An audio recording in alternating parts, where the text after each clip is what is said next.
Entonces, en el estudio ah, de esta mañana vamos a estar estudiando un poco acerca de Jesús y el centurión. Entonces, el centurión era una persona que tenía un puesto importante, no era cualquier persona, no era cualquier soldado, sino que tenía personas a su mando y tenía, digamos, roles administrativos que cumplir delante del Imperio Romano y tenía bastante ascendencia, repito, sobre las personas, precisamente los romanos, y también podía tomar decisiones importantes sobre aquellas um, regiones o lugares que él administraba. ¿Ok? Recordemos que el Imperio Romano había concedido al pueblo judío de alguna manera que ellos se pudiesen seguir rigiendo por las leyes que ellos tenían, sus propias leyes ceremoniales y la moral, evidentemente, siempre y cuando ellos no entrasen en conflicto para mantener lo que el imperio llamaba la Pax Romana, ¿no? Así que el encuentro fue bastante interesante, así que vino este centurión y no dice que vino pidiéndole, sino que vino rogándole. Es interesante, rogándole. Generalmente, yo no sé si en su vocabulario esté ah, comúnmente decir que va a rogarle a alguien o le rogué a alguien. Al menos en mi vocablo, yo pensaría rogar a Dios y no a los hombres, quizás por el pensamiento cristiano, ¿no? Uno no encuentra generalmente esta palabra en el común diciendo, bueno, fui al banco a rogar que me dieran efectivo, fui al banco a rogar que me abrieran una cuenta, o fui al autolavado a rogar que la máquina me lavara el carro. Generalmente uno reserva esta palabra para la conexión que a través de la oración o a través de la conversación uno tiene con Dios. Uno le ruega a Dios porque entiende de que el ruego se hace desde una parte muy profunda de nuestra motivación que está vinculada con el hecho de que Dios es Dios y yo soy un ser humano, Él está entronizado, Él es un ser superior y Él es quien puede resolverme y me puede ayudar. ¿Sí? Así que vino el centurión rogándole, ¿ok? Y le dijo, Señor, mi criado está postrado en casa, paralítico, gravemente atormentado. Mire qué interesante el pensamiento del centurión. La Biblia no describe qué tipo de criado era, pero si por criado se refiere a lo que usted y yo nosotros y todos entendemos por un criado, por un siervo o por aquel que hacía el servicio, pues realmente ante la rogativa del centurión a Jesús, entenderíamos que este criado era de bastante estima para el centurión.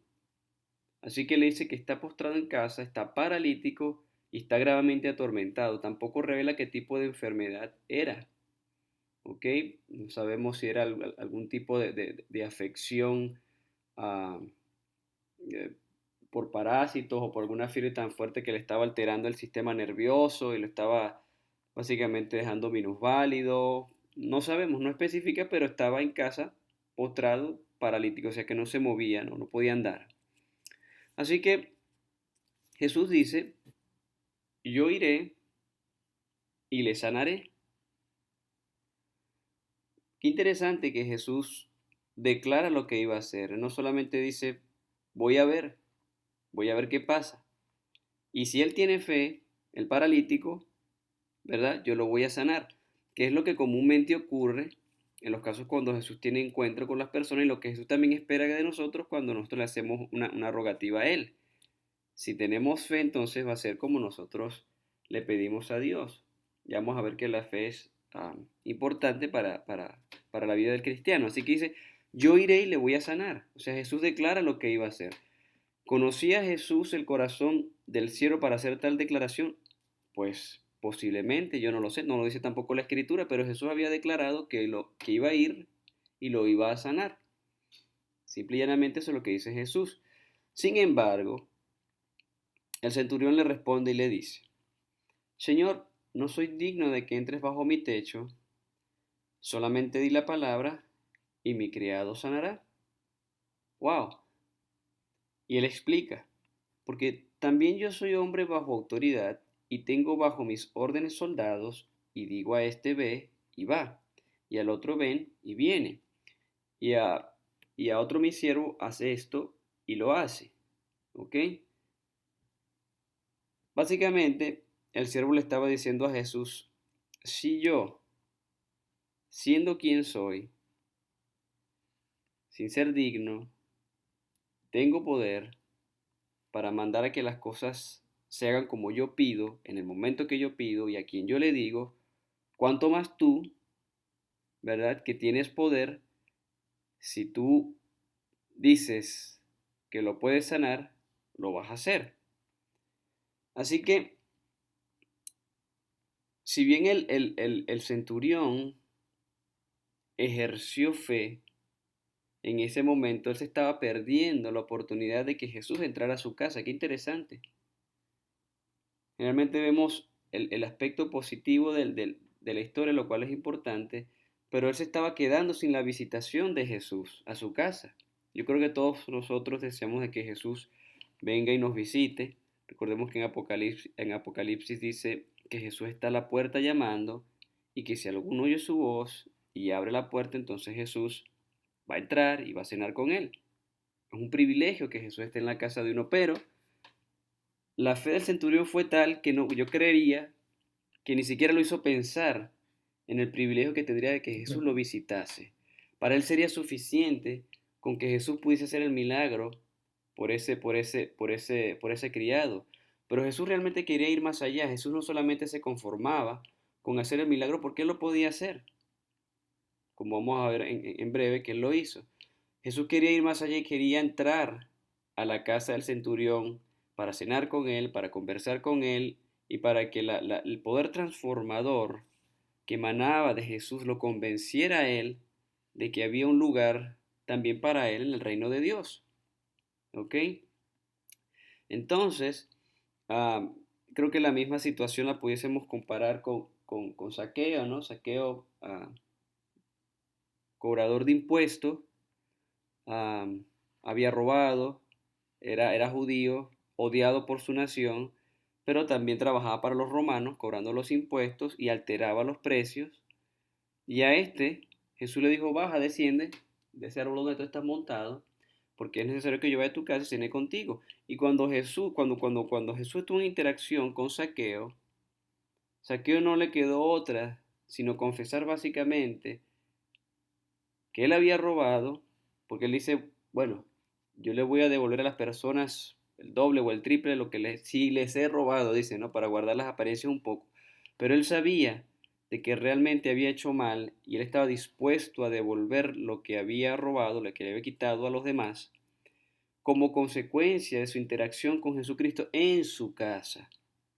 Así que Jesús, no, Él no solamente quiere darnos el milagro y despacharnos, sino que Jesús desea hacernos el milagro y venir a nuestra casa, morar con nosotros, así como lo hizo con Saqueo, y dijo al final, la salvación hoy ha llegado a esta casa. Él quería hacer lo mismo con el centurión. Pero bueno, Jesús no fue, y el verso 10 dice que al oír Jesús la declaración del centurión, se maravilló. Y dijo a los que le seguían, entre ellos a sus discípulos, de cierto os digo que ni aun en Israel he hallado tanta fe.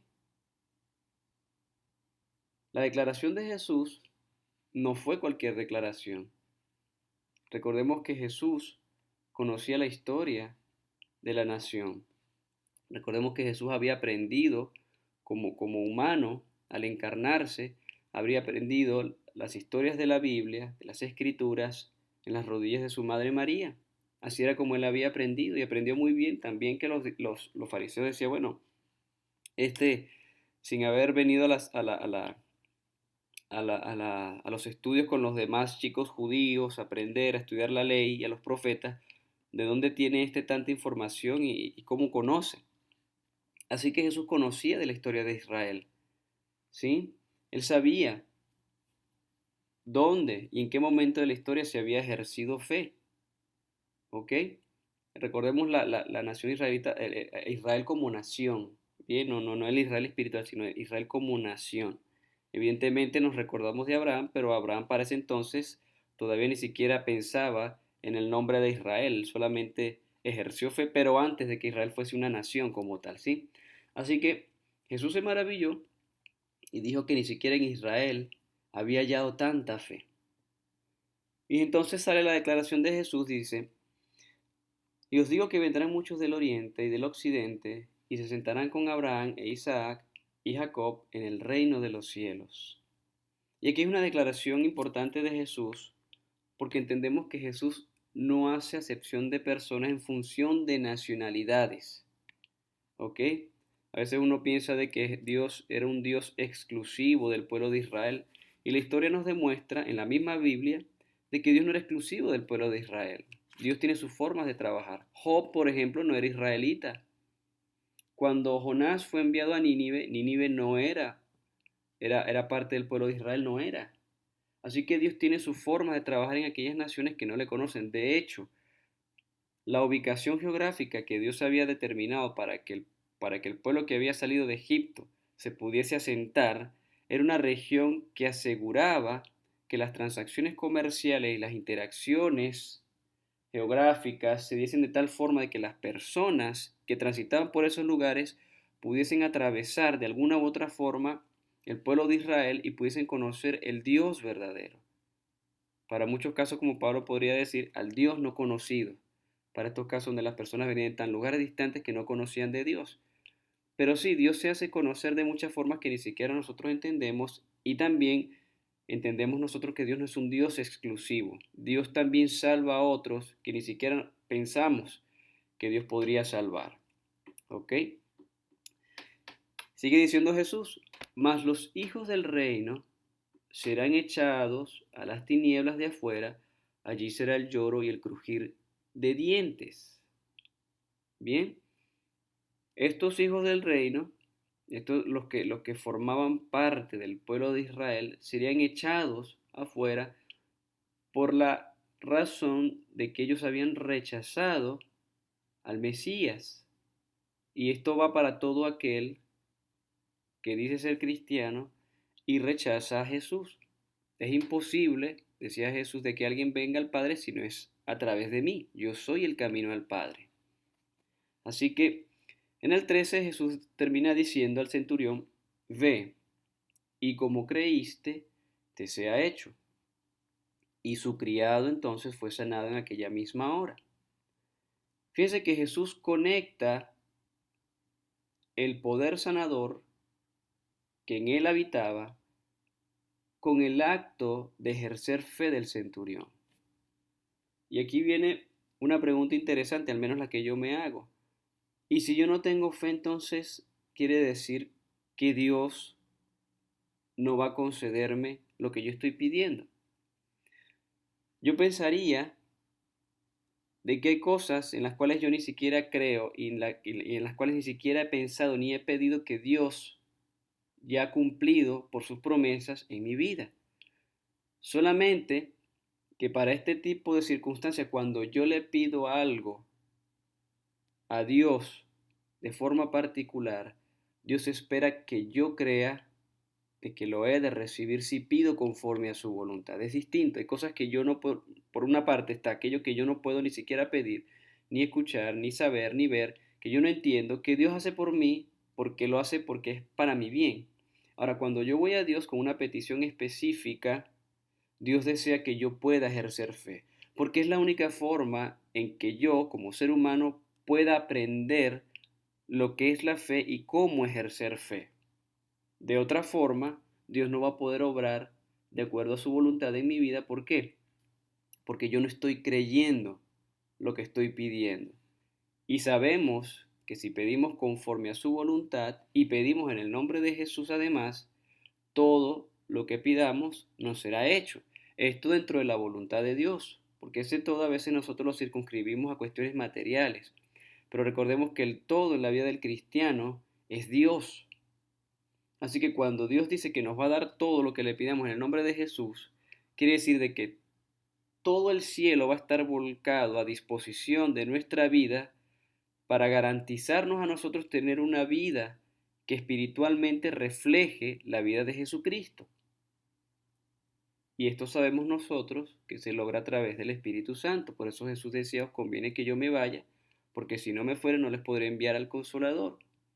Jesús cuando estaba ascendiendo le dijo a sus discípulos, mira, no se vayan de tal lugar, porque hasta que no venga la promesa y se derrame sobre vosotros, ustedes no van a poder hacer nada, básicamente. Y los discípulos cumplieron así. Ellos creyeron e hicieron. Creyeron que Jesús le estaba diciendo lo que convenía, perdón, e hicieron lo que Jesús le había pedido hasta que ellos recibieron poder para que pudiesen hacer la obra que les había comendado, que era la obra de ir y predicar el evangelio a toda nación, tribu, raza y lengua, naciones. Y era una obra no poca, considerando de que estas personas en su mayoría eran iletrados, eran pescadores, eran personas ordinarias, personas que no tenían una educación importante y que necesitaban realmente las herramientas que Dios les estaba preparando para que ellos pudiesen cumplir una misión tan difícil, pero no imposible. Bien, entonces Dios desea que nosotros podamos ejercer fe para que aquellas cosas que nosotros le hemos pedido conforme a su voluntad realmente tengan cumplimiento. En Marcos, el capítulo 9, del verso 23 al 24, Jesús le dijo, esto se lo dice a Jesús al Padre que traía, cuando Jesús venía bajando la montaña después de la transfiguración con Pedro y Juan, después de la transfiguración, él venía bajando la montaña y se encuentra con este escenario, con este espectáculo, los discípulos que habían quedado al pie de la montaña, más la multitud que le seguía de costumbre, más las personas que venían con este padre, que traía a su hijo atormentado por un demonio. Jesús le sale al encuentro, ve toda esta situación y dice, bueno, ¿qué es lo que está pasando aquí? Por cierto, aquí también estaban los fariseos, los judíos, tratando de ver qué era lo que ocurría y ver qué iba a hacer Jesús o qué podían hacer sus discípulos. Así que el padre de este muchacho le ruega a Jesús que sane a su hijo. Entonces Jesús ante la petición le dice, si puedes creer, al que cree, todo le es posible. Fíjese la declaración que hace Jesús. Si nosotros podemos creer, si lo trasladamos a nuestros días, todo aquello que nosotros creamos que Dios va a ser posible, va a ser una posibilidad, porque para Dios no hay nada imposible, ¿cierto? Pero otra vez, recalco, reafirmo, que todo aquello que es posible no lo debemos circunscribir a las cosas materiales. La ocupación del Hijo de Dios principalmente es por buscar el reino de Dios y su justicia. Lo demás va a ser añadido. Punto. Aquello que usted no está buscando, que se supone que nosotros no deberíamos buscar de forma afanosa, Dios lo va a añadir siempre y cuando nosotros busquemos el reino de Dios de su justicia. Y hemos estado estudiando el Sermón del Monte, ¿verdad? Y hemos estado viéndolo desde la visión de que es el código moral de Jesucristo, que era la expresión, digamos, de la vida de Jesucristo, que de tal manera nosotros deberíamos poner nuestras vidas en práctica, que aquello, que lo que realmente era imposible para el ser humano pueda ocurrir a través de Dios. Y eso que era imposible era nuestra salvación. Lo que realmente nosotros no podíamos hacer por nosotros mismos es salvarnos. Cualquier persona puede hacer determinado movimiento, ejercicio, labor y puede ganar muchas riquezas, pero la salvación solamente se garantiza a través del sacrificio que Jesús hizo en la cruz del Calvario por cada uno de nosotros. Eso era lo que al hombre le era imposible hacer por sí mismo. Por ello era necesario que Jesucristo viniese a pagar el precio por nosotros. Y no solamente eso, sino darnos un ejemplo de cómo ser victoriosos sobre el pecado como Él lo fue. Estas son las cosas que al hombre le son imposibles realmente, pero que para Dios son posibles. Y esto es lo que para el hombre, para el cristiano, debería ser el todo. El pedir por el Espíritu Santo y vivir una vida de victoria sobre el pecado de tal manera que pueda reflejar ante el mundo un testimonio verídico de que cuando el Espíritu de Dios mora sobre el ser humano, es la unidad de lo divino con lo humano en la tierra, obrando, morando y haciendo la voluntad de Dios. Al fin y al cabo, si nosotros no cumplimos la misión que Jesús tenía sobre nosotros, para nosotros, de predicar el Evangelio por testimonio, entonces ¿cuándo vendría Jesús? No sería que nosotros estamos alargando los tiempos y por eso es que Jesús no ha terminado de venir. Nosotros como pueblo de Dios estamos esperando acontecimientos y no fechas. Y dentro de esos acontecimientos importantes que tiene que ocurrir, más que en el mundo, en nuestras vidas, es que nuestro carácter sea transformado. Pablo decía, hijitos míos, por los cuales vuelvo a sufrir dolores de parto hasta que Jesús sea formado en ustedes. Y la pregunta es, ¿cuánta fe tengo que tener yo y cuánta fe debo ejercer yo para que finalmente Jesús sea formado en mi vida? ¿No será que por fijarme en aquellas cosas que han de ser añadidas después que yo busco el reino de los cielos, yo me estoy apartando realmente del primer cometido, que es buscar el reino de Dios y su justicia, vivir las máximas y las normas morales que Jesús me encomendó que yo viviera? Entonces, lo que era imposible para el hombre, Jesús lo hizo posible. Solamente que nosotros necesitamos creer de que Dios puede salvarnos y que es suficientemente capaz a través de su Espíritu de darnos el poder para vencer aquellas cosas que nos separan de Él. Recuerda que Isaías dice, son vuestros pecados los que han hecho un muro de separación entre ustedes y yo. Es decir, que lo que nos separa de Dios realmente es el pecado. Y cuando nosotros pecamos, realmente no estamos ejerciendo fe. Pecar lo puede hacer cualquiera. Ahora, para no pecar, para ser victorioso del pecado, yo necesito ejercer fe de que Dios es capaz de hacer lo que Él promete que va a hacer en mí para transformarme. Cuando Pablo dice en Filipenses, todo lo puedo en Cristo que me fortalece, está refiriendo a todo, a todo. No existe nada que usted no pueda hacer si Cristo está en usted. Esa es la condición. Y en Romanos 8 nosotros nos encontramos con las declaraciones de que aquel que no tiene el Espíritu de Cristo no es de Cristo. Si nosotros somos de Cristo, el Espíritu de Cristo está sobre nosotros, está en nosotros, obrando en nosotros y haciendo lo que Dios pide que nosotros hagamos para que se pueda cumplir lo que Dios espera que nosotros tengamos que hacer en esta tierra. De otra forma vamos a estar como el pueblo de Israel andando en círculos en el desierto porque nosotros no hemos entendido todavía de que Dios desea transformar nuestro entendimiento para que nosotros podamos comprobar cuál es la voluntad de Dios agradable, buena y perfecta. Es lo que dice la Escritura. Bien, en la contraparte, no de la misma historia, pero sí en los asombros de Jesús, que esta es el segundo acontecimiento en el cual podemos nosotros ver cómo Jesús se asombra o se maravilla, y este en la forma negativa. Dice Jesús en Nazaret, salió Jesús de allí y vino a su tierra y le seguían sus discípulos. Jesús está viniendo donde él había sido criado. Recordemos que este lugar era un lugar, digamos que de acuerdo a lo que los mismos judíos pensaban de estos lugares donde había sido levantado, donde había sido criado Jesús, no podría salir nada bueno. Así que vino a su tierra Jesús, venía con él sus discípulos, y llegado el día de reposo, aquí equivale a sábado, por si acaso, séptimo día, comenzó a enseñar en la sinagoga, y muchos, oyéndole, se admiraban y decían, ¿de dónde tiene estas cosas? Fíjese usted la declaración medio despectiva, ¿de dónde tiene este?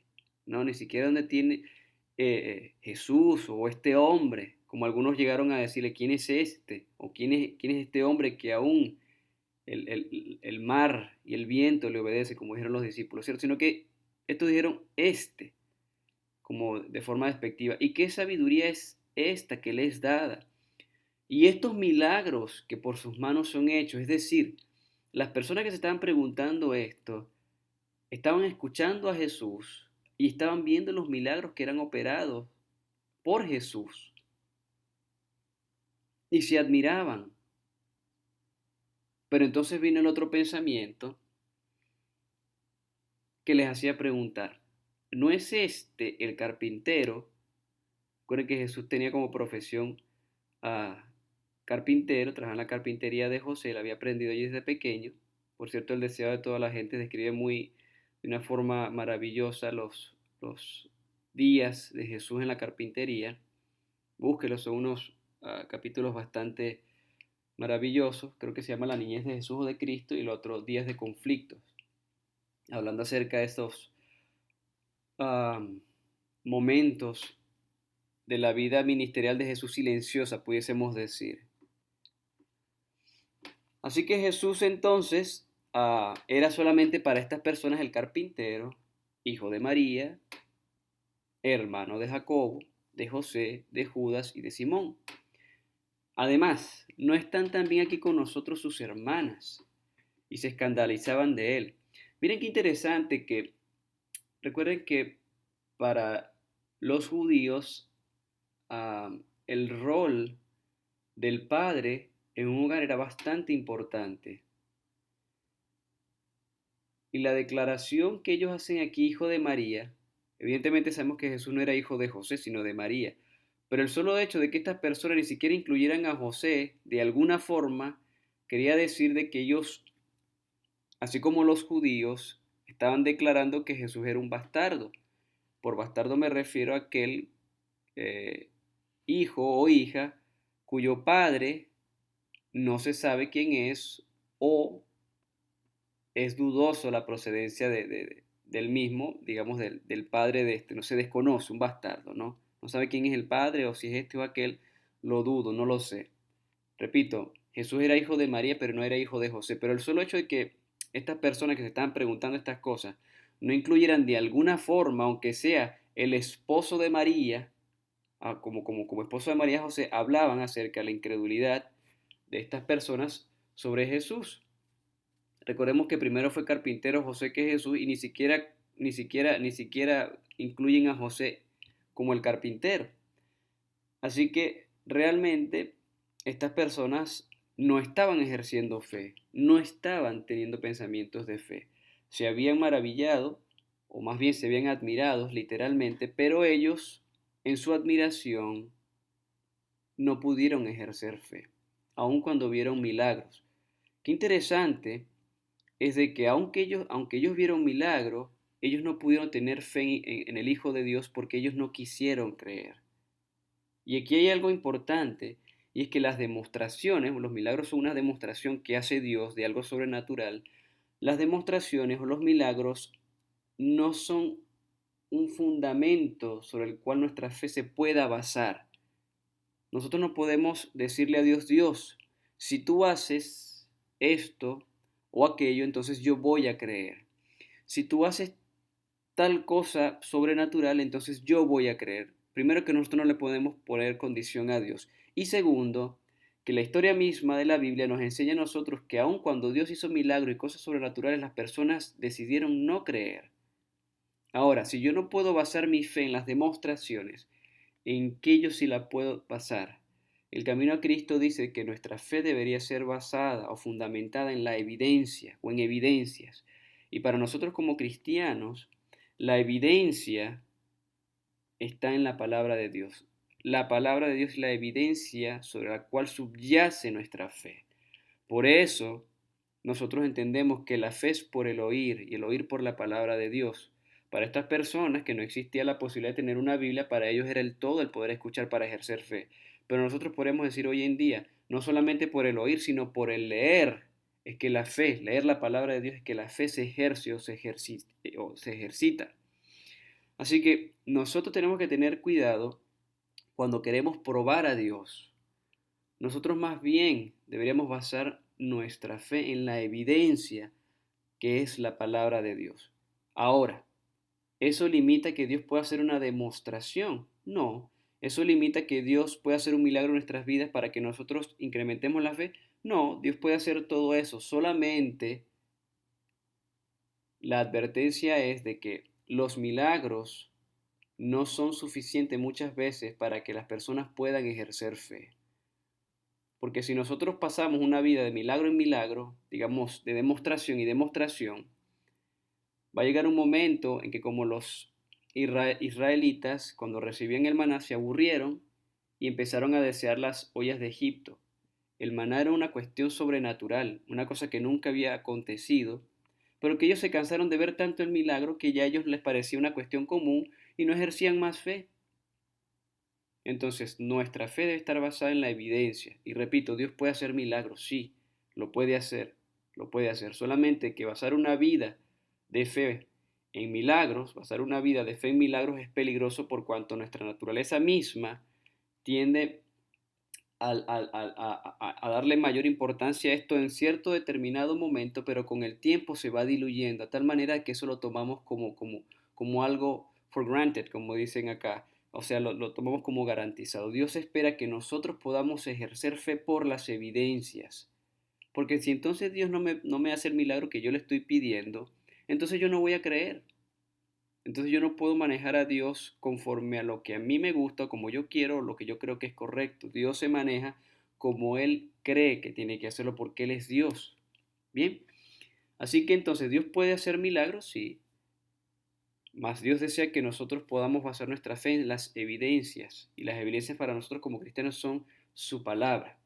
Así que entonces Jesús les decía en el 4, no hay profeta sin honra sino en su propia tierra y entre sus parientes y en su casa.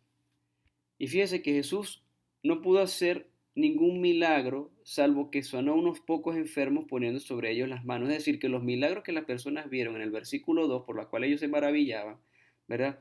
Eran estos milagros donde Jesús colocaba la mano sobre los enfermos y ellos sanaban, y Jesús recorría a pesar de todo las aldeas de alrededor enseñando. Qué difícil y qué contradicción tuvo que sufrir Jesús de pecadores sobre él, como dice el libro de Romanos, que aun cuando estas personas no ejercieron fe y no creyeron, él aún se tomó la molestia de ir y predicar en las aldeas de alrededor una vez que fue a este lugar y no creyeron en él, para que ellos pudiesen escuchar, para que ellos pudiesen de alguna forma ejercer fe.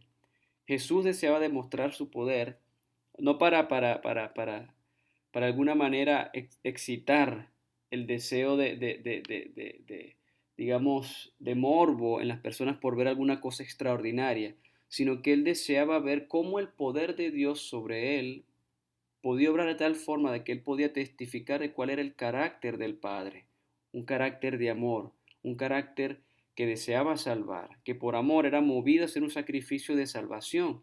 Y es lo mismo que Dios desea hacer hoy con nosotros, que en nosotros pueda reflejarse ese carácter que hubo en Jesucristo, que estaba dispuesto a darlo todo por Dios y para Dios. En Hebreos 11:6 nos dice que sin fe es imposible agradar a Dios. Si hay algo imposible, además de salvarnos a nosotros mismos, que lo pudiésemos colocar en segunda instancia después de esa declaración, en escala de importancia básicamente, podríamos decir que si no tenemos fe, no podemos agradar a Dios. Y es que sin fe es imposible que nosotros nos podamos salvar. Primero, Dios no nos garantizó a nosotros que podríamos salvarnos por nosotros mismos, por eso viene Jesús. El primer imposible lo saldó Jesucristo. Ahora, el siguiente imposible para Dios es que nosotros podamos ser salvos sin fe, porque la fe requiere un ejercicio mental que me lleva a mí a creer que Dios existe y que Dios está dispuesto a salvarme y que Dios está dispuesto a transformarme y darme una vida mejor de la que yo tengo en esta vida para morar por Él por la eternidad con un carácter semejante al de Jesucristo. Yo tengo que estar dispuesto. Yo no lo puedo hacer por mí mismo, necesito el Espíritu Santo, evidentemente, pero yo necesito ejercer la voluntad que Dios no me va a quitar para yo poder creer. Y la fe se ejercita a través de distintos problemas, situaciones, circunstancias en las cuales nosotros nos vemos apelados en nuestro hombre interior a buscar a Dios. ¿Y por qué digo el hombre interior? Porque es el que se puede regocijar en el Espíritu, en la ley, como decía Pablo. En mi carne no hay nada bueno. Y nosotros vamos a conservar esta carne pecaminosa hasta que Jesucristo venga por segunda vez y en ese proceso de traslación nosotros seamos transformados en un abrir y cerrar de ojos. En la tierra nunca vamos a poder transformar para bien nuestra naturaleza pecaminosa. No va a cambiar. Eso no es lo que enseña la Biblia.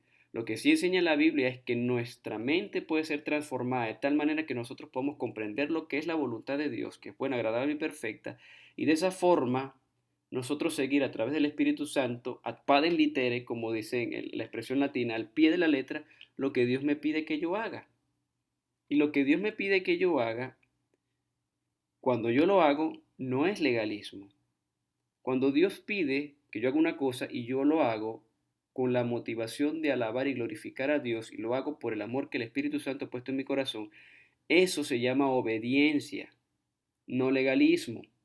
Búsquelo en la Biblia y se va a dar cuenta que no existe referencia alguna donde se llame legalismo a ser obediente. Obedeció a Abraham y creyó Abraham a Dios y le fue contado por fe. Sal de tu tierra y tu parentela. Obedeció a Abraham. Dios no le está diciendo tú eres un legalista. Todo lo que él hizo para moverse de Ur de los Caldeos para un lugar donde él no conocía, el proceso de sacrificar, digamos, espiritualmente a su hijo, eh, estaba movido por la fe. Estaba movido por la fe, por creer de que Dios era fiel en su palabra y de que Dios había hecho una promesa y de que él había de cumplir. Y si era posible, él habría de resucitar a Isaac aún de los muertos.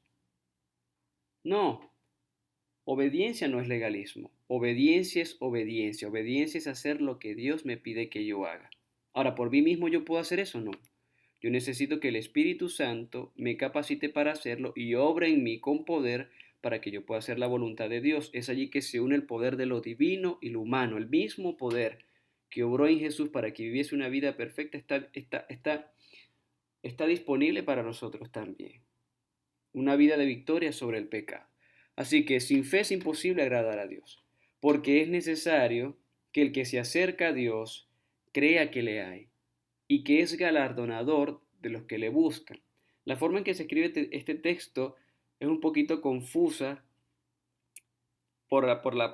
evidentemente por el origen griego que esto tiene, está tratado de ser trasladado a nuestra lengua española para hacernos sentidos. Pero cuando dice galardonador de los que le buscan, yo busqué otra referencia donde habla acerca de galardón. En Génesis 15.1, para tratar de darle contexto al versículo anterior y entenderlo un poco mejor, en Génesis 15.1 dice, cuando Dios promete a Abraham un hijo, ¿verdad?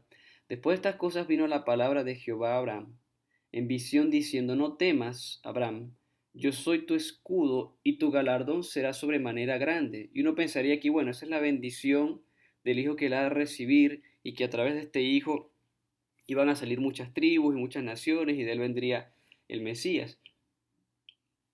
Pero cuando nosotros vemos la King James Version, nos vamos a dar cuenta de que el galardón de Abraham iba a ser Dios mismo. Cuando dice, I am thy shield, y que él sería el galardón sobremanera grande. Yo soy tu galardón sobremanera grande. O sea, el galardón de Abraham realmente era Dios, no su hijo, no su parentela, no cualquier cosa que él pudiese generar a través de sí mismo por obras o por lo que él tuviese. No, no, no. El galardón de Abraham sobremanera grande era Dios. Así que si nosotros ejercemos fe y tenemos una vida de fe, nuestro galardón seguro es Dios. Y cuando nuestro galardón y nuestro escudo es Dios, no existe nada ni nadie que nos pueda separar de ese amor que hay en Jesucristo y que nos va a preservar victoriosos hasta el final, hasta su segunda venida, sea que estemos vivos o sea que estemos durmiendo, para que nosotros podamos disfrutar aquellas cosas que Dios prometió para nosotros.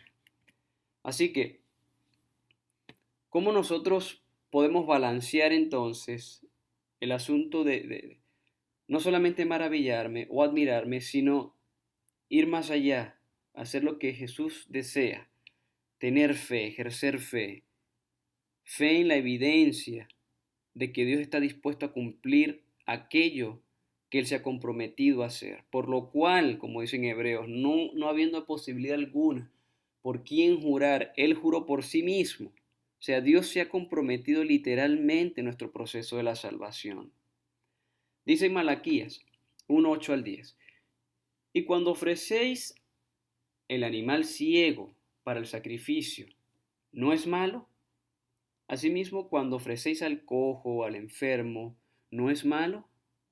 Preséntalo pues a tu príncipe, ¿Acaso se agradaría de ti o le será acepto? Dice Jehová de los ejércitos. Es decir, recordemos que cuando en el sistema sacrificial se iba a llevar una ofrenda por el pecado, digamos, para perdón, ¿verdad? Como nosotros recordamos, ese animalito tenía que ser sin manchas, sin magulladuras, tenía que ser perfecto. Pero este pueblo se estaba revelando de tal forma que estaban llevando el animalito que estaba descompuesto, que tenía algún defecto. Y aquí el varón de Dios dice, ¿por qué no se lo presentan a su príncipe, a cualquier príncipe de su nación para ver si le va a aceptar eso? Entonces, ¿por qué si nosotros ni siquiera le vamos a presentar eso a una persona humana, corriente, como usted y como yo, que no tiene mayores privilegios delante de los ojos de Dios? ¿Ok? ¿Por qué yo le voy a presentar una cosa escueta, maltrecha a Dios si ni siquiera a mi jefe, a mi amigo, a mi amiga, a mi familia estoy dispuesto a dárselo? ¿Por qué tenemos que darle lo menos a Dios si Dios lo que espera de nosotros es lo más? Cualquiera se puede maravillar, cualquiera puede escuchar y maravillarse de la doctrina de Jesús, porque enseñaba con autoridad, porque tenía eficacia, porque tenía poder. Pero no cualquiera está dispuesto a ejercer fe y maravillarse como Jesús se maravilló, cuando hay fe. Ahora pues, orad por el favor de Dios, para que tenga piedad de nosotros. Pero, ¿cómo podéis agradarle si hacéis estas cosas? Dice Jehová de los ejércitos. Es decir, ¿qué cosa estaban haciendo ellos? Ellos estaban haciendo aquello que es contrario a lo que Dios había pedido. ¿Cuál era el principio acá? El principio es que ustedes me presenten a mí, decía Dios, en paráfrasis, un animal que esté perfecto, en el cual no exista ningún tipo de defecto, que no exista mancha, que no exista problema alguno. Usted me tiene que presentar un sacrificio que sea perfecto. Y básicamente nos está diciendo a nosotros también nuestro sacrificio racional, como dice el apóstol Pablo, ¿verdad? Nuestro sacrificio racional, entregar a Dios nuestra vida en el entendimiento de que yo soy templo del Espíritu Santo y que yo le pertenezco a Dios y que no me pertenezco a mí mismo, que yo soy oveja de su prado, como decía el salmista. Entonces, nuestro sacrificio a Dios tiene que ser un sacrificio completo, porque si no lo damos todo a Dios, nos estamos reservando una parte para nosotros y sabemos nosotros que en nosotros no hay nada bueno. Y cuando nosotros nos reservamos algo, con el tiempo lo acariciamos y eso se convierte en una brecha a través de la cual Satanás puede terminar entrando y hacer desastres. Él necesita muy poco, pero Dios lo necesita todo. Entonces, para que nosotros podamos agradar a Dios, necesitamos hacer lo que Dios nos pide que nosotros hagamos. Y otra vez, hacer lo que Dios nos pide que nosotros hagamos se llama obediencia, no legalismo. El legalismo viene cuando yo pienso que a través de lo que yo hago, aun cuando es lo que Dios me pide, yo gano a través de esas obras la salvación. Y por las obras, como decía Pablo, nadie puede ser salvo. Solamente que sin las obras tampoco la gente se puede salvar. ¿Cómo entendemos nosotros esta aparente contradicción? Bueno, vamos a ir con lo siguiente. En Santiago 2:17 dice que así también la fe, si no tiene obras, es muerta en sí misma. Y por muerto es algo que ya no existe. Cuando dice que alguien se murió, esa persona ya no existe. Pablo está diciendo, la fe sin obras realmente no existe. Muéstrame tu fe sin obras y yo te mostraré mi fe por las obras. Y usted recordará cuando nosotros estuvimos estudiando acerca de los pámpanos y estuvimos estudiando acerca de los frutos, usted recordará de que Dios desea de que nosotros llevemos fruto, mucho fruto, no poco. Ahora esos frutos no son para demostrar de que yo estoy llevando fruto, no. Es una consecuencia natural de que el Espíritu Santo está obrando en mi vida y esos frutos se están dando. Y repito el ejemplo que di aquella vez.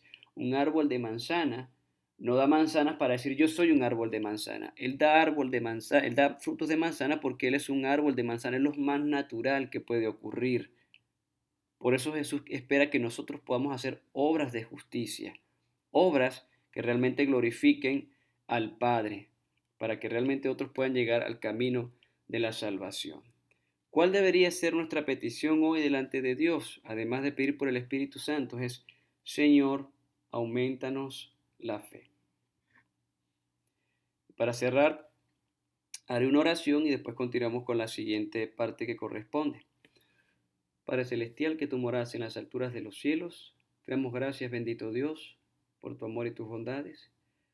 Te damos gracias porque tú nos enseñas, Señor, de que nuestra fe, si bien poca o mucha, tú estás dispuesto a incrementarla, aumentarla, para que nosotros realmente podamos tener confianza plena en que tú estás dispuesto a cumplir aquello que tú has dicho.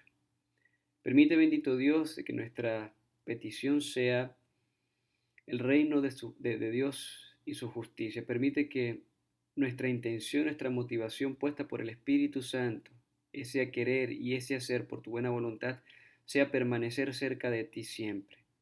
Y aquellas cosas que tú estás dispuesto a poner como añadidura, pasen en un segundo plano porque sabemos de que de esas cosas tú te vas a ocupar. Mas nuestra intención, Señor, te pedimos que sea hacer tu voluntad, glorificarte y honrarte. Por nosotros mismos no podemos hacer nada. En nosotros no hay nada bueno.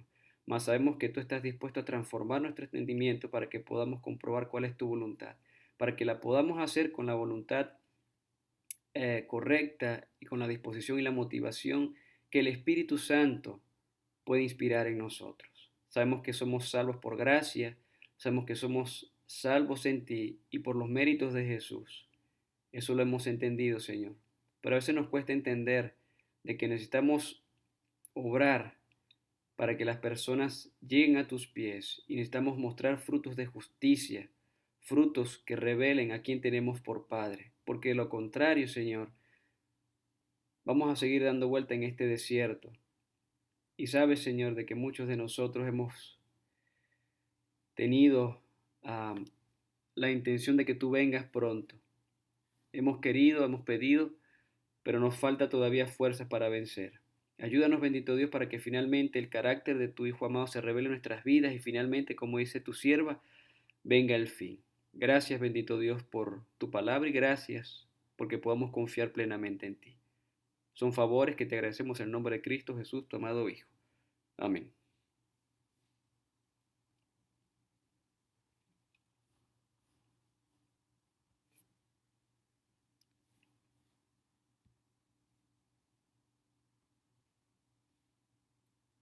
Um, Creo que Gerardo se desconectó, así que podríamos pasar entonces al momento de oración por peticiones o agradecimiento. No sé qué pasó con Gerardo, quizá el internet le falló. Así que es el momento para que compartamos las peticiones o los agradecimientos.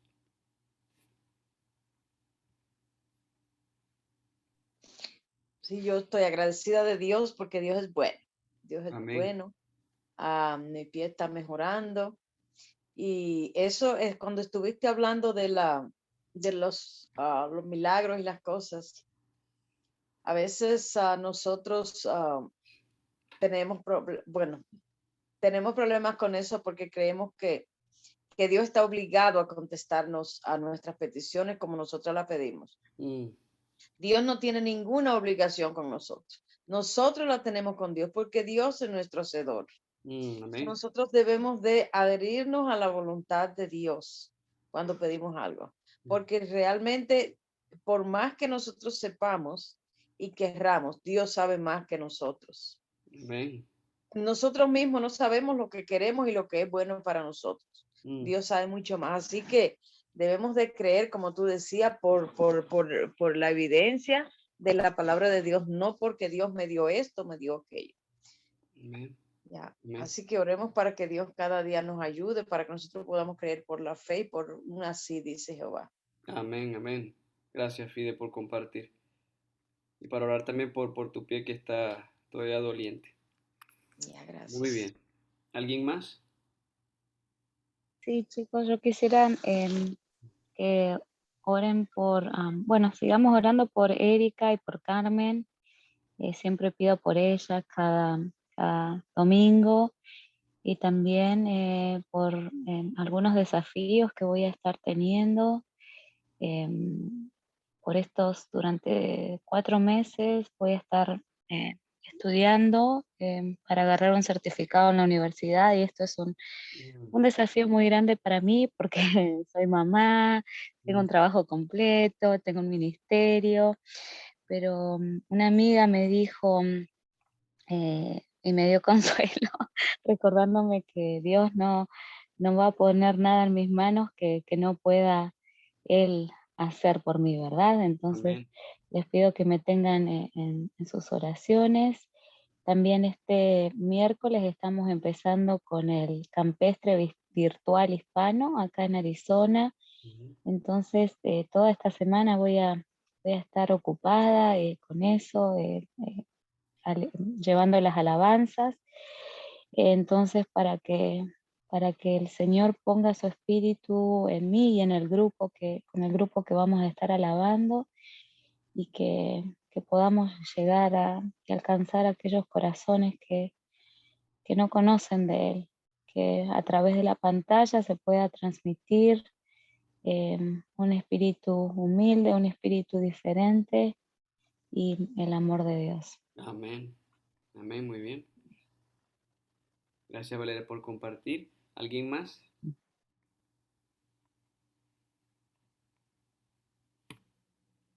Entonces, am, podríamos hacer quizá 3 oraciones como de costumbre. Vamos a pedirle a Fide, a Flor y a Iliana que tengan las oraciones. Entonces, Fide primero, Flor segunda e Iliana tercero. Y los que podamos estar de rodillas, pues nos colocamos de rodillas. Amén. ¿Me escuchan? Sí, Ok. Perdón, ¿puedo añadir? sí, adelante. ¿Podría añadir un pedido? No podía eh, eh, abrir el volumen, perdón. No hay problema. Adelante. Me Oramos. sumo al pedido de oración de esta. Ujú. Diga, hermana. Perdón, bueno, me sumo al pedido de oración de esta mamá que está por estudiar. Ujú. Yo también estoy estudiando, tengo un llamado en mi corazón para prepararme para servir en una capacidad y realmente inicié este desafío, vi cómo el camino se abría adelante, Ujú. pero el esfuerzo es tan inmenso para mí físicamente Ujú. que solo el Señor sabe. Así Ujú. que le estoy preguntando dónde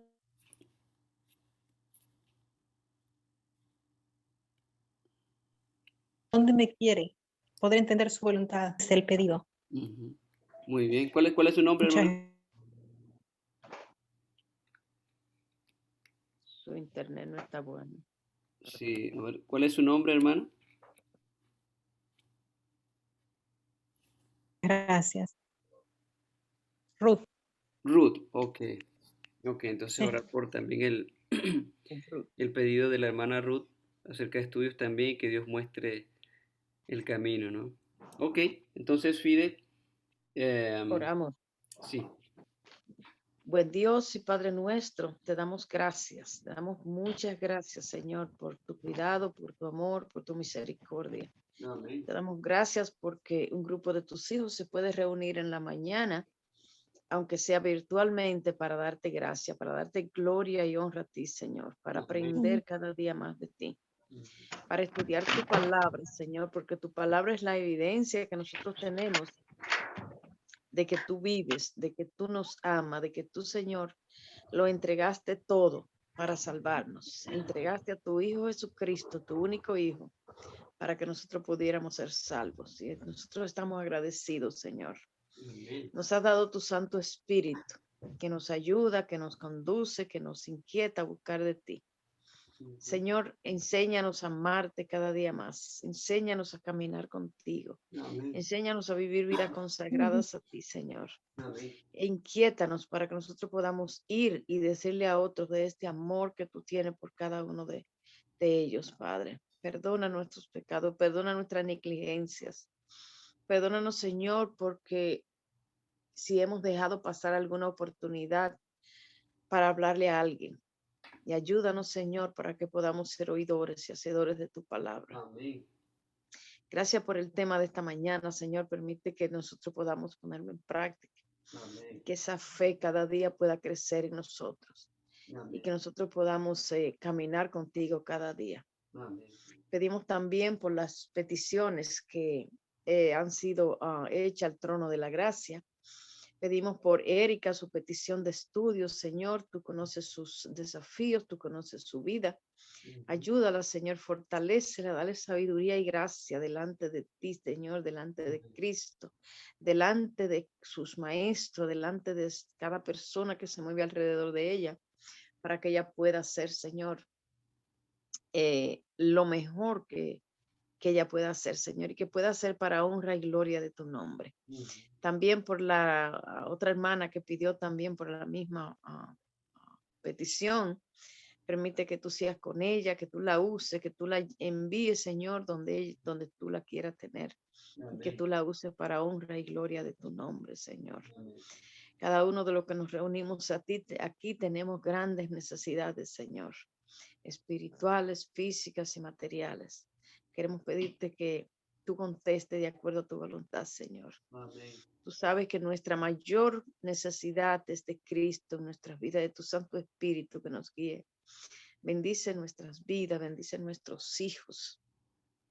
Lo que no te sirvan a ti, Señor, tráelos a tu redil, Padre Santo. Amén. Queremos ir al cielo, pero queremos ir con nuestros hijos, con nuestra familia, Señor. Queremos pedirte por esta humanidad que sufre, que tú tengas misericordia de los gobernantes, que tú tengas misericordia de la iglesia. Señor, que podamos consagrar nuestra vida a ti, Señor. Te pedimos por las peticiones de Gerardiño, Señor. Amén. Que tú seas con él, que tú le des cada día sabiduría y gracia para tomar las mejores decisiones en su vida. Amén. También por nuestro hermano Toledo, Señor. Bendícelo en su ministerio. Amén. Ayúdale, Señor, para que este ministerio de Bangladesh sea una realidad y que estas mujeres puedan ser libertadas, Señor, del Amén. enemigo. Ayúdanos a nosotros a poder hacer lo que tengamos que hacer para ayudar también. Amén. Provéenos siempre, Padre, para que nosotros podamos ser una mano ayudadora, Señor, en este mundo para el que Amén. sufre.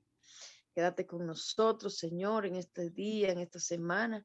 Guíanos, Padre, y gracias porque tú nos escuchas y contestas nuestras peticiones, Gracias. porque lo hacemos en el nombre y por los méritos de Cristo. Amén.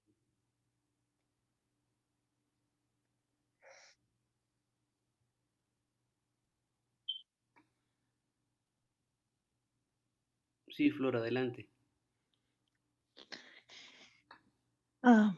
Padre nuestro que estás en los cielos, santificado sea tu santo nombre. Señor, en estas horas de esta mañana, Padre, al iniciar la semana, estamos delante de tu presencia dándote gracias por todas tus bendiciones recibidas, Padre. Señor, no tendríamos palabra para expresar cada una de tus bendiciones. El hecho de levantarnos, poder abrir los ojos, tener movimiento en nuestro cuerpo es una bendición, Señor. Amén. Es una bendición que no merecemos, Padre, pero aún así en tu infinita bondad tú nos las das, Padre. Señor, en esta mañana yo te pido, Padre eterno, que en tu santa misericordia tú tengas a este grupo, a estas personas que estamos deseosos, Señor Jesús, de hacer las cosas conforme a tu voluntad. Queremos ser utilizados por ti, Señor. Queremos ser sanados. Queremos ser luz ante aquellas personas que no te conocen. Amén. Señor, tú nos has dotado de talentos que a veces no podemos descubrir porque a veces el orgullo, hay veces la desconfianza, la falta de fe nos impide explorar las cosas bellas que usted nos ha dado, Señor. Pero queremos reflejarte, muchos con poder hablar, pero con nuestras acciones, con la forma de vivir, queremos ser luz ante aquellos que no te conocen, Padre. Amén. Y solo eso se puede lograr por medio de tu Santo Espíritu, Padre. Por eso rogamos, Señor, que tu Santo Espíritu nos conforte, nos llene de tu poder, Padre, Amén. para poder reflejarte. Señor, en este mundo y cada uno de nosotros tenemos luchas, tenemos amigos enfermos, tenemos problemas con nuestros hijos, problemas de cualquier tipo. Solo te lo dejamos en tu mano, Señor. Amén. Que las cosas se resuelvan conforme a tu voluntad y Amén. que tú nos des, Señor Jesús, la capacidad de aceptar que esa es lo que tú quieres para nosotros. Señor, gracias por darnos la oportunidad de estar un día más con vida. Gracias, Señor, por tener una semana más para empezar. En tus santas manos nos encomendamos. Permite, Señor, que esta semana tú te reflejes en nuestras vidas, Padre. Y Amén. gracias por las cosas recibidas y las cosas que vamos a recibir. En Gracias. tu nombre santo lo agradecemos, Señor. Amén. Amén. Gracias, Padre amado, por este día. Gracias por tus bendiciones y por tus cuidados, Señor. Te pedimos, Padre amado, que bendigas a cada uno de los que estamos aquí conectados, de los que están escuchando, Señor. Ujú. Te pedimos perdón, Padre, porque como seres humanos no paramos de pecar, pero tú nos conoces, Señor. Tú sabes nuestras flaquezas, tú conoces nuestras debilidades, Señor. Te pedimos que nos des fortalezas y nos ayudes para que nunca nos apartemos de tu camino, Señor, pero porque podremos caer, pero sabemos que tú estás ahí, Padre amado, para levantarnos. Te pedimos, Padre, que te quedes con nosotros esta semana. Tú conoces cada una de las necesidades de los que están aquí, más que lo que nosotros mismos podemos saber, Señor. Tal vez no pedimos como conviene, Señor, pero tú puedes ayudarnos a que podamos tomar las mejores decisiones y concedernos nuestras peticiones si es tu voluntad, Señor. Amén. Te pedimos, Padre, por favor, que nos sigas bendiciendo, nos sigas cuidando. Amén. Quédate con nosotros siempre, Señor. Sana los enfermos de tu pueblo. Ayúdanos espiritualmente, físicamente, emocionalmente, Señor. Amén. Te pedimos que nos ayudes, nos des la valentía para poder hablarle a otras personas sobre ti, Señor. Y Amén. no solo hablarles, sino demostrarles con hechos cuánto has hecho tú por nosotros para que ellos puedan ver y creer, Señor. Te Amén. pedimos, Padre amado, por favor, que nos sigas bendiciendo, que nos sigas cuidando. Quédate con cada uno en el dulce nombre de tu Hijo amado, el Señor Jesús. Amén. Amén. Amén. Amén. Muy bien. Entonces, feliz semana para todos y nos vemos el próximo domingo si Dios quiere. Amén, amén. Igual para Feliz todos Saludos. ustedes. Feliz semana. Feliz semana. Bendiciones. No se Gracias. olviden de estudiar. Muy bien, para el Muy patio. bien. Exacto. Muy bien. Ok, bye. Feliz semana.